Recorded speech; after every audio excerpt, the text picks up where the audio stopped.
but deferred finding of guilt. According to the plea bargaining agreement, punishment is to be assessed at 5 years in the prison. There's a $1,500 fine. State is remaining silent. Inside a Texas courtroom, a single decision could change everything.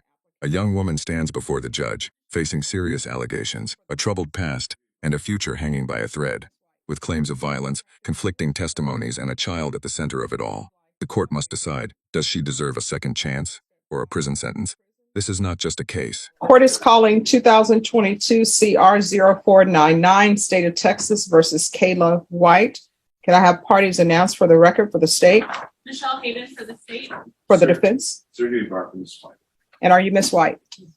Right. The defendant entered a plea on July 12th, and she applied for deferred adjudication. According to the plea bargaining agreement, punishments be assessed at 5 years in the prison. There's a $1,500 fine. The state is remaining silent on the application, and they're taking in consideration 2022 CR 0814D.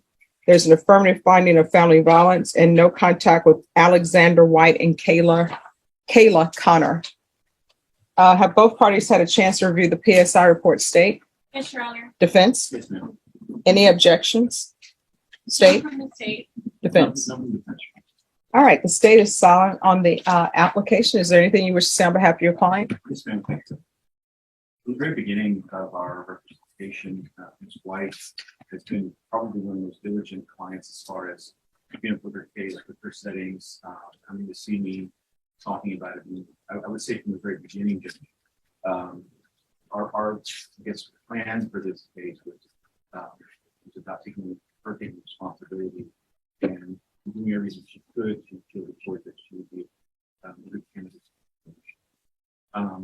She has gathered, and sometimes it's hard to wrangle a bunch of people to do letters of support, but she has gathered 6 letters of support that we have. I had not filed them with the court judge. I have them here, and I wanted to let you know and spoke about her. But if the court would like to see them, the state has had an opportunity to look them over. That way, when you work out something. All right, any objection to the state viewing the letters? I'm sorry, to the court reviewing the letters. No objection.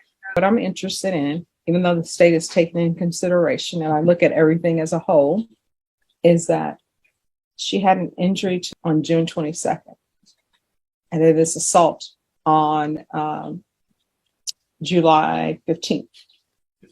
Now understand that assault is involving her niece, and her niece, you know, I guess she did an affidavit of non-prosecution. She doesn't want to be a part of it. She thinks that she shouldn't be even on probation for this. So I understand that. So we're going to put that to the side for a minute. I want to know what is happening with this injury. What is that about? So to be very general about it, Judge, there were quite a few people during the pandemic that were living in an apartment, a single apartment.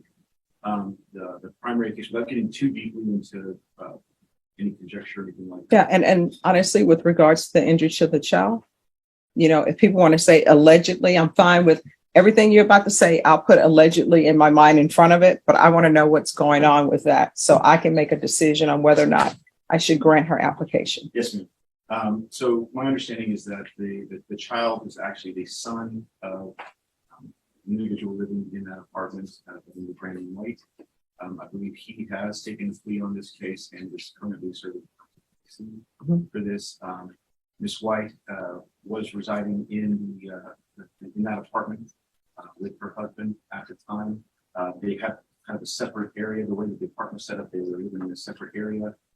During this period of time, I don't know that this is, I believe there would be several witnesses that can attest to this, that she worked these long shifts during that period of time. They pretty much spent all of her time, or the significant amount of her time there at these shifts. They didn't have a whole lot of interaction with the victim, if you will, in this particular case. However, her name was mentioned during the interview done of the victim. And so that's, I believe, just having the fact that these people were all in this apartment that resulted in these charges. All right. Do you have any objection to the state telling you what's in their file? No objection, Judge. Obviously, just for factual purposes. All right. I'm putting it allegedly in front of everything in my mind. State, can you tell me about the injury to? Yeah, Judge, just give me a minute to refresh my memory. I'm sifting from Michael, but Okay. and it's being taken into consideration.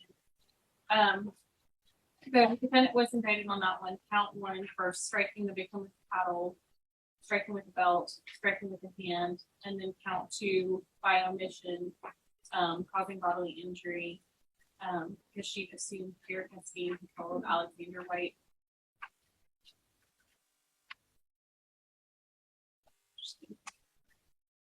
And I don't know if both of you all want to step back and address what's in the police report and then come back up. Okay.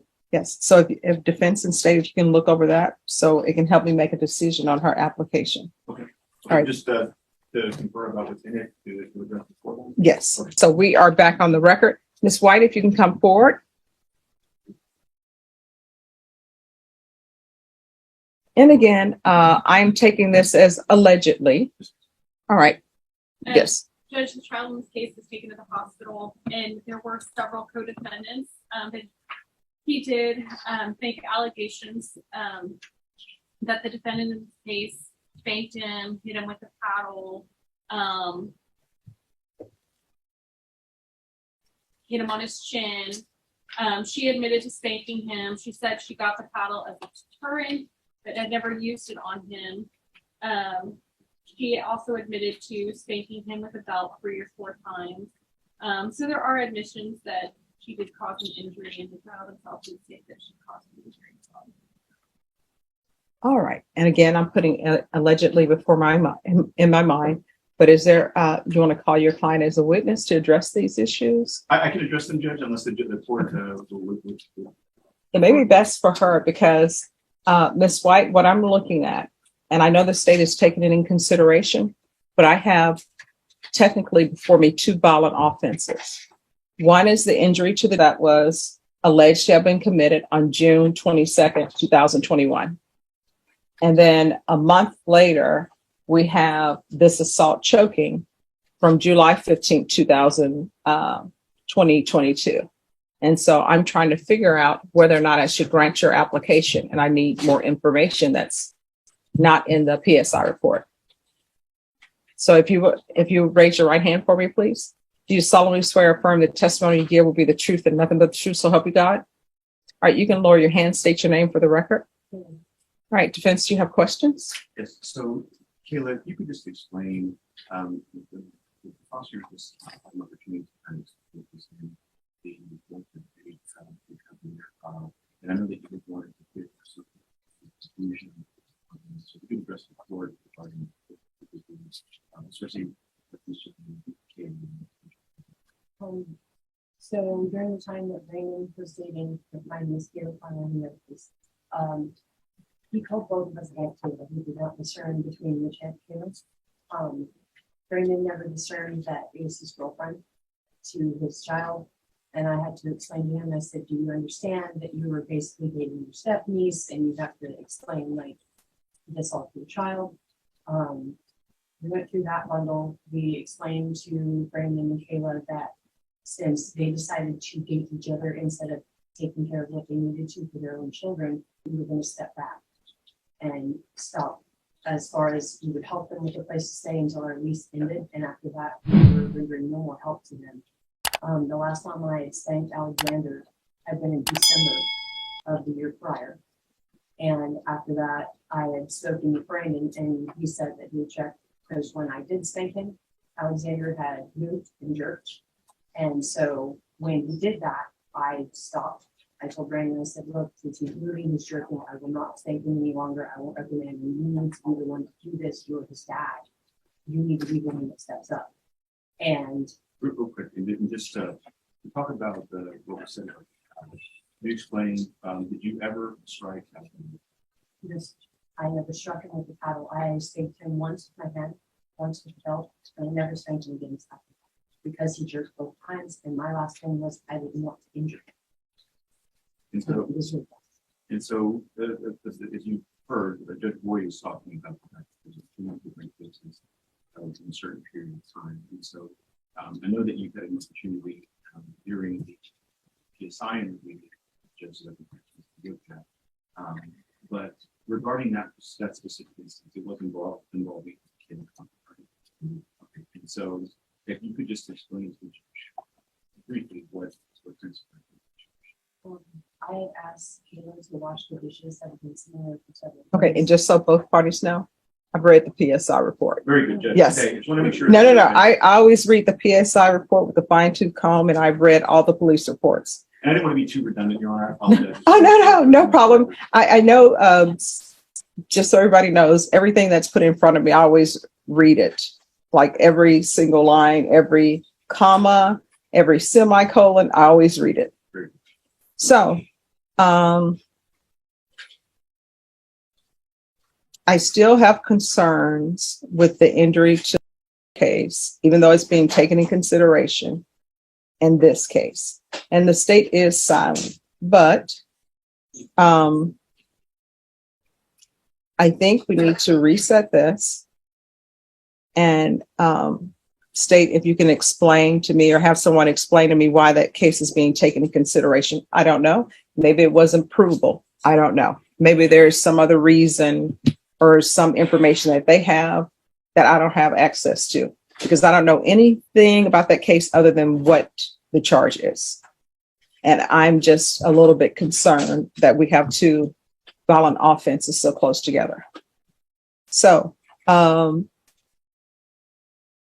state, will Mr. Villarreal be here tomorrow? Yeah, Judge, he should be here tomorrow. Okay. All right. And Your Honor, if there was a specific time that the court wanted us here, I know that, and this is just me asking on her. Oh, no. I know that she does work tomorrow, and I know that this is more important. When is your next off day? The next off day would be Wednesday. All right. Norma, are we able to fit this in here Wednesday of next week? So let's just do a Wednesday at 9. Everyone needs to be here exactly at 9 a.m. Very good. Okay. All right. So we're back here for sentencing. The defendant had applied for deferred adjudication. The court, because it wasn't noted on the docketing sheet, the court reviewed the stipulations and found there was sufficient evidence to find her guilty, but deferred finding of guilt. According to the plea bargaining agreement, punishment is to be assessed at 5 years in the prison. There's a $1,500 fine. State is remaining silent. They're taking in consideration 2022 CR 0841D. There's an affirmative finding of family violence and no contact with Alexander White and Kayla Connor. And we're back here because the court had an issue with 2022 CR 0841D. So have both parties had a chance to look into that case? Yes, ma'am. All right, so give me information. And I can tell you, Judge, I know we're silent, so I'm just trying to speak about factual issues. Is being taken into consideration in the sense that, I guess, two parts. Number one is that she has stipulated as part of stipulations to this, I believe, part of the indictment on the second case, so she's taking accountability for that portion. Is partly why. Number two is that two of the co-defendants, which is Kayla Connor and Brandon White, have taken responsibility for their part of the actions. I believe Brandon White actually went to prison because he's the main actor in that case. And then third, it was just, as you are aware, being a former prosecutor, it was made in consideration to prevent a child witness from having to testify unnecessarily when we have the same degree of offense for both cases. All right. And Your Honor, to speak to the case, I've spoken at length with Ms. White. I've really thought back over all the case, the other case that the court has been asking me about. Okay, you're whispering. I'm sorry. I've had a chance to talk to Ms. White, and I really had a chance to look over the case and think about the questions that the court asks on this. I think the conversation I had with Kayla immediately after this past week, we had a chance to kind of sit down and talk. Voice up. I'm sorry. I usually try to project. Brendan, this is he's lowering his voice. You remember, I know people don't listen to the radio anymore, but they used to have Secret Storm or whatever, and people have the low voice. So if you could put it up here. Right. You know, Judge, and I think it might be my allergies. I'm susceptible to mold, so my apologies if that's I what it mean, is. Barry White had a low voice, but you could still hear everything he was saying. Sometimes I try to pull it. Okay. Doesn't always work. But to continue, Judge, whenever our conversation was really telling, you know, Kayla was very emotional in speaking about it, and she has been in the past. So the way just to lay out the facts of the situation, she was residing in this apartment, decent sized apartment with her husband. The COVID pandemic occurs, and Brandon White, who is the father of the child in the other case, implores them to allow him to move in there during the Oh, no, I remember the facts of the Yes, case. I'm just trying to figure out what, honestly, the taken in consideration, which has been explained by the state. Yes, Judge, and I'll be very brief. The way that in our conversations with the state and going through it, I think Michael is spot on. That Kayla's always been willing to take responsibility for any part that she played in any of this. I think it's very clear in the way I've explained it, and this is me advocating for her as well. She's working as she does now, lengthy hours, and when she's home, most of the time she's sleeping. In talking to her, you know, it's very clear in this case that Brandon White, the individual's, Alex's father, the child's father, essentially had the most interaction with the child. And he lived sort of a secretive life. I don't know if secretive is even the right word to put there. They lived their lives, and Kayla, to the degree that possible, continued to try to live hers. But when you talk to her about it, and I've related this to the state, that does she wish she was more perfect? Does she wish that she could have done, looking back on it, could have maybe done more or done those things? Yes, of course. I think everyone wishes they were perfect on things. But I truly believe, Your Honor, that she thought she was doing best, that she was trying to play her role, and that she trusted that that the child's parent, would be taking care of things in a responsible manner. You know, having a chance to look at the case in total, to look at Kayla White's role and everything, and what could have been done. I do not believe that I personally do not believe that she is guilty of committing any abuse or violence toward Alex. But again, that's part of the conversation that we were having here, is that I think that when you look at the roles that were played here, Kayla White's role, while she will be the first to admit she could have done maybe more, was not the one that was resulting in the injury to the child. And so I think for those reasons, Judge. I'm sorry, just a moment, that interruption. That was a medical call. All right. May I proceed? Yes. And so looking at the case and looking at the situation with Ms. Connor, everything, the letters that I presented to the court last week, I think the picture that is painted is one that I believe of her that is within my sense of her, which is that she's always going to do her best. She wants to do her best, always. Will she make mistakes in life? Absolutely. But she's the type of person that will do whatever she can to make amends for those, to do better for herself, for her family, for her community. And I think that in the court's mercy, should she be provided and allowed to do a deferred adjudication, community supervision, the court will see that she will attend all of her appointments, do what is asked of her, not just the bare minimum, but beyond that. That's the person that I know her to be. And I think that's the reason why we're here today in this specific situation. All right. Could you raise your right hand for me? Do you solemnly swear or affirm the testimony you give will be the truth and nothing but the truth? So help you God? All right. You're going to have to speak up. Yes, ma'am. All right. Could you state your name for the record? Kayla White. All right. Where are you living? I am currently living at 5711 Cuba Road in Seguin, Texas, with my general manager and her mother. All right. Are there any children in that home? No. All right. Where's your husband? He is living with a friend, as far as I know of. I don't know which friend, and I don't know where. Are you all still together? We are still married. But no, are you still together? Are you still in contact? No, What's his name? Christopher White.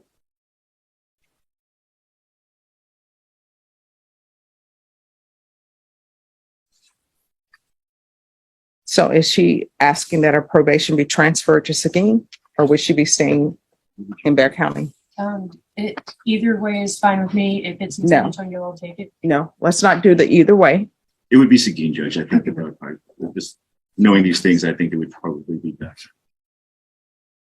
So are you asking that your probation be transferred to Seguin? Yes, Your Honor.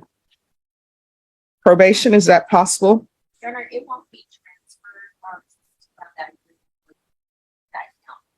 It will still be supervised here. Okay. All right, the court will follow your plea bargaining agreement. There's a $1,500 fine. That will be probated. 5 years deferred adjudication. Take in consideration 2022 CR 0841D. There's to be no contact with the following persons: Christopher White,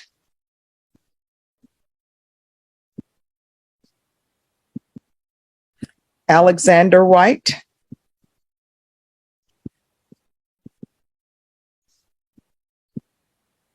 Kayla Connor. There's to be proof of employment within 15 days. There's to be no employment as a home health care provider or with minors. Defendant is not allowed to reside in any household with minors. There's to be no unsupervised contact with minors. There's an affirmative finding of family violence. There's to be regular reporting by Zoom or in person. If you're drug tested today, what are the results going to be? Negative, except for my medications that I'm currently taking. What medications? It is a generic Lexapro. I can't pronounce it. It's Calipram or something like that. And I also take trazodone for sleeping, but I haven't taken it in a week because I haven't needed it. I've been too exhausted. All right, what are you on those medications for? Trazodone for sleeping because I have severe insomnia, and the generic Lexapro for my bipolar disorder. All right. I'm going to ask for a MIC evaluation. And the defendant, you're going to have to sign a release so that the probation can have access to any of the medications and doctor's reports. There's to be regular UAs, field visits, 1 time per month, random. And that's until further notice.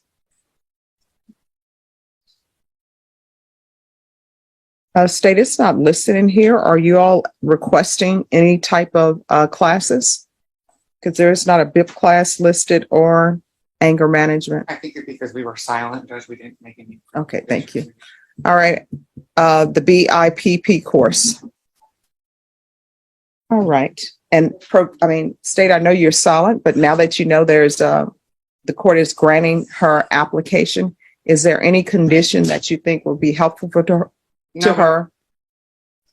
Not that I could think of, Judge, other than Christopher White is a fugitive from his court. Mhm. So I hope that if she does not have that information, but if she does, that she pass that on to law enforcement so that he can be brought to court to face the charge. He's a co-defendant on this case. Okay. All right. You realize you're not to have any contact with Christopher White. That means not by phone. That means not in person. That means not by card, not by any type of signals. You understand? If you end up having contact with him, that's going to be a violation of your probation. A motion to revoke will be filed, and you could be looking up to 10 years in prison. Do you understand? Probation, is there anything else that she needs? Good shot. Probation, is there anything else she needs? No. Is there anything else you need from the court in order to be successful? No, ma'am.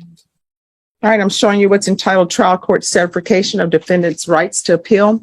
Did you review that document with your attorney? Did you understand it and did you sign it? Yes, Your Honor. Because this is a plea bargain agreement, because I followed your plea bargain agreement, and because you waived your right to appeal, you do not have the court's permission to appeal. Do you understand? Yes, Your Honor.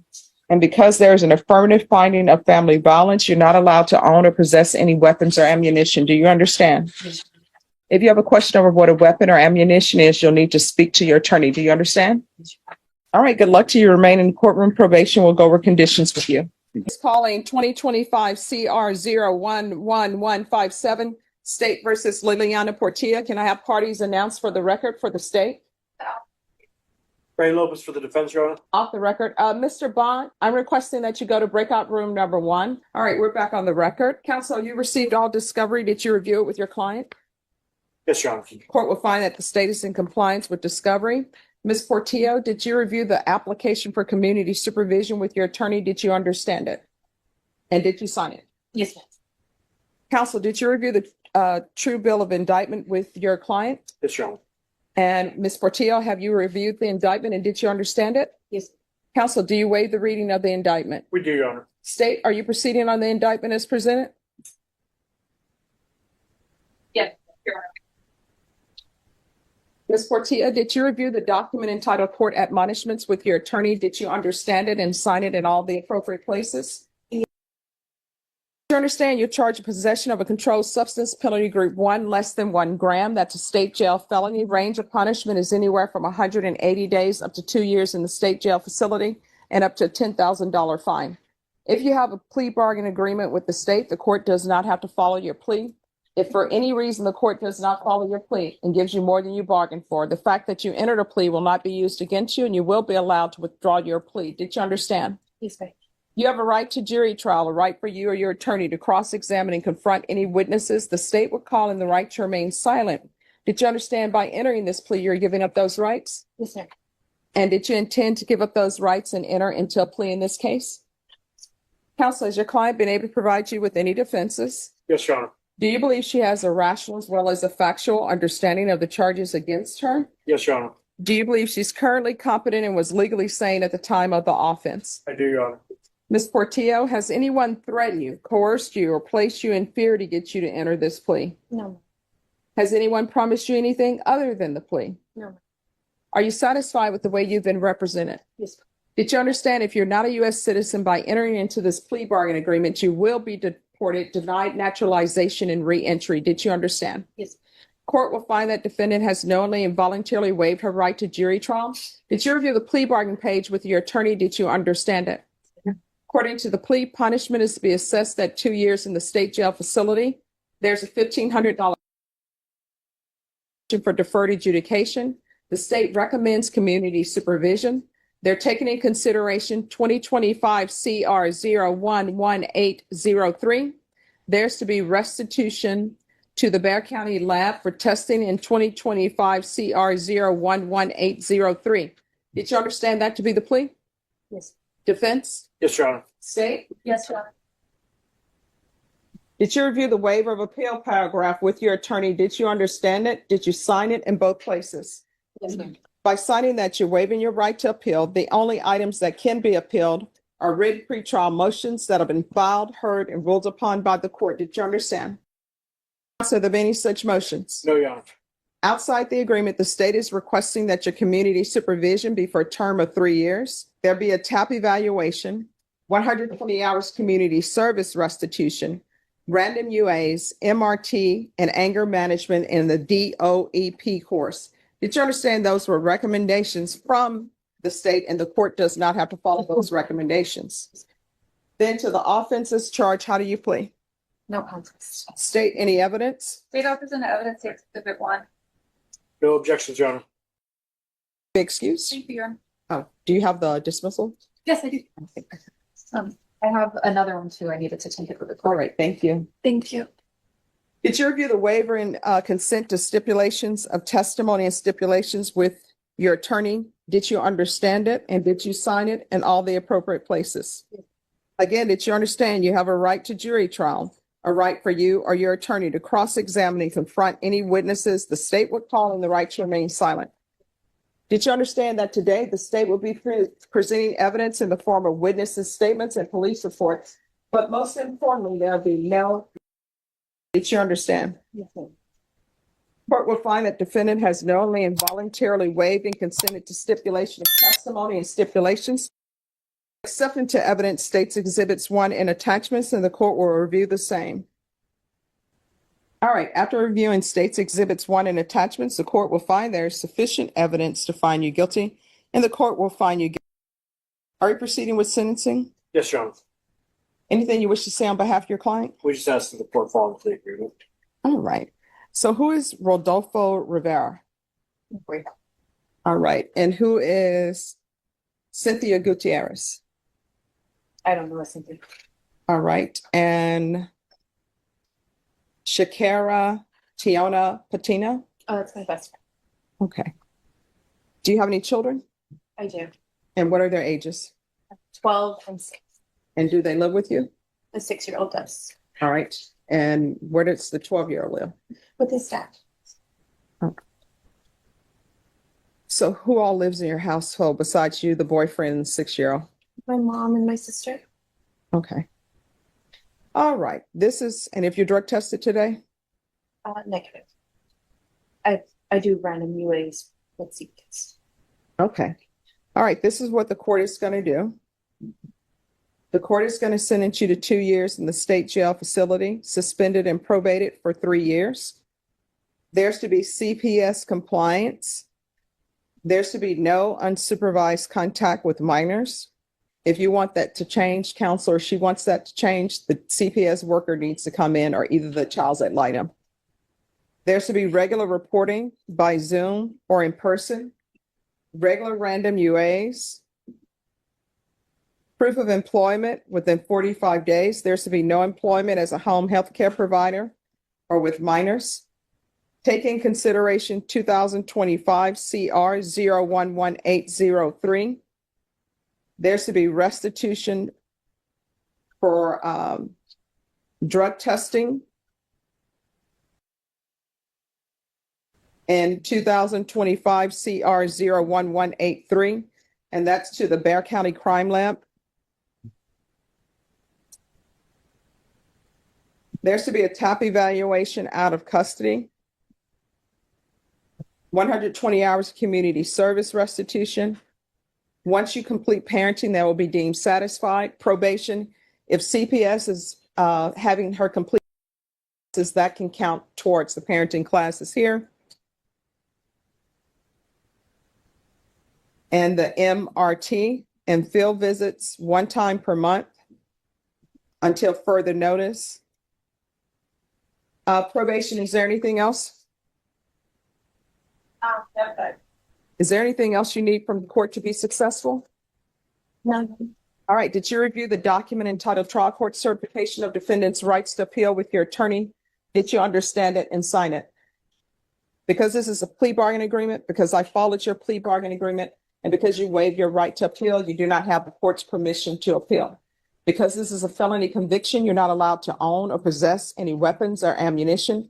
If you have a question over what that is, you'll need to make sure that you speak to your attorney. Do you understand? Yes. All right, we can go off the record. So you have CPS case, right? Yes. I don't need to tell you, you need to make sure you stay in contact with your attorney over there.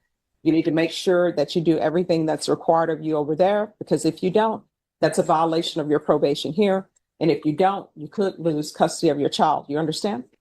All right. In this court to be successful, communication is key. If there's an issue, let probation know. If you feel they're not addressing it, you can always come back to me. If you feel The court showed restraint, but not without warning. With strict conditions, limited freedom, and zero room for mistakes, her future now depends entirely on her choices. One wrong step, and everything falls apart. In the end, justice was not just about punishment. It was about accountability. Because in this courtroom, second chances are rare, and last chances mean everything.